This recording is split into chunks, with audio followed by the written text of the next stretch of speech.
get. If you're looking for more information, there's a few places you can go. Homingin.com is made by Joe Mell. He also writes pretty much the book, the Bible on transmitter hunting. It's pretty old now. It's fairly out of date in some respects, especially on some of the equipment that's available. But all the theory, of course, is always still good.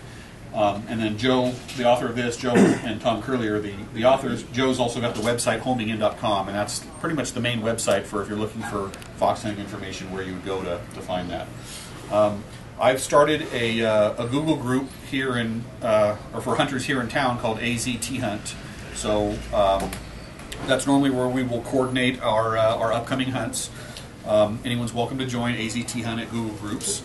Well, what we've been doing is we've been having hunts on the third Saturday of the month. We're trying to keep that regular, but things can vary other than that. So as far as location, we let normally the way the hunts work is whoever finds it first or is deemed to be the winner, they get to choose where to hide in the following month. They can choose where to hide, what time of day, what style of hunts. The last few we've been doing have been starting at a high point in Chandler and about a 10-mile radius. So anywhere within 10 miles, you're I did want to talk about different styles of hunts, actually, that I didn't get to. I mentioned that there's walking hunts, so that's kind of good if you just want to... those are kind of good for beginners because the hider's kind of right there, and if you get stuck, you can just walk back and talk to the hider because everybody's right on one location. Or if you have the driving hunts, normally you've got to ask for help on a repeater or something like that. We have driving hunts. I think the best are when you have a combination. You have a driving hunt, and then when you get there, you also have to get out and do some walking and some on-foot hunting.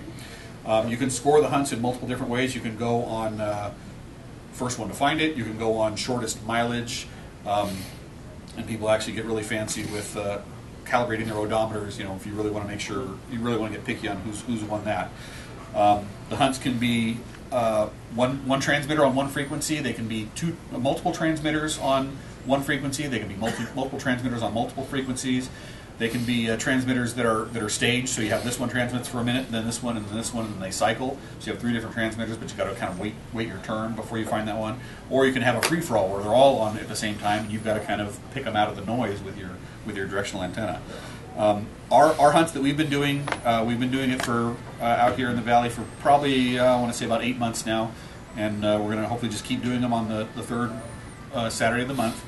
Each one can be different. The hunter is allowed to decide what style and what time of day and how that's going to work. I imagine we might start getting into some nighttime hunts as we get closer into summer. We're actually doing a kind of a creative one for this upcoming hunt in March. We've marked a region of the map with four little zones. Each one's a 4-mile square zone. And we're going to have each of 4 hunters, or each of four hiders, hide one of these Microfox 15s in each of those 4 zones. The advantage of that is now everybody, including the hiders, get to hunt at least 3 other transmitters. So the hunters will hide in their zones. At the start of the hunt, everyone will go and try to find as many of the other ones as they can. They'll all have little number tags on them. So when you get to the thing, hopefully it'll say number 2 on it. You grab the number 2, and then you go on to find the next one. And then we normally all get together afterwards for at a local restaurant for sharing stories and see how people did and things like that. So that's what we're going to do with this one too. Looks like it's going to start at probably 3 o'clock, end at 5 o'clock, and have dinner. Again, everyone's invited to participate. It's if you can make a team, that makes it a little easier to kind of share the information as you're working together as new people. I've got a handful of these tape measure beams, so if you're not able to build one, you can see me and I can probably loan you one. If you're looking for the things on my website, it's bionics.com. And from there you can find my email. If you have any questions about T-hunting stuff, it's byonics.com. And from the contact page, you're welcome to contact me and ask me questions. I'd be happy to help people get started with this. Todd? What was the box over there? You had a box over there? Oh, I was wondering what it was. I brought this actually for someone else, but I'll show you what it is. We actually flew. This is we flew a balloon a few weekends ago, and we used one of these Microfox 15s. Actually, we had 2 of them in there. This is one of them that was inside the balloon that went up to 95,000 feet. 15 milliwatts at 95,000 feet works very well. This was actually one that was rigged to be an APRS transmitter, but we had an identical. This is a Microfox 15 with the APRS firmware in it. but we had an identical Microfox 15, just bare bones on the thing, and we used that to track the signal as it was flying through the air, as well as once it came down to actually find it. And it worked really well. It was a good experiment. Actually, Gil over here was the coordinator of that adventure, and we had lots of success with both RDF and APRS. Did you show this? I didn't show this. This is basically a field strength meter.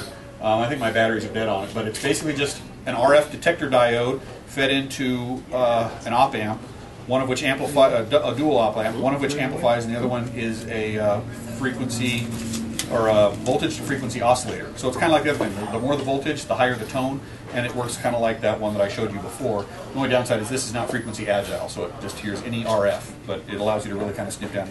If you got to the point that you had two antennas here and here, you could use this to tell, is it this one or is it this one? You could really pinpoint which one is actually radiating. The website where we post the hunt information is n6bg.com/foxhunt. That's my call sign. So n6bg.com/foxhunt.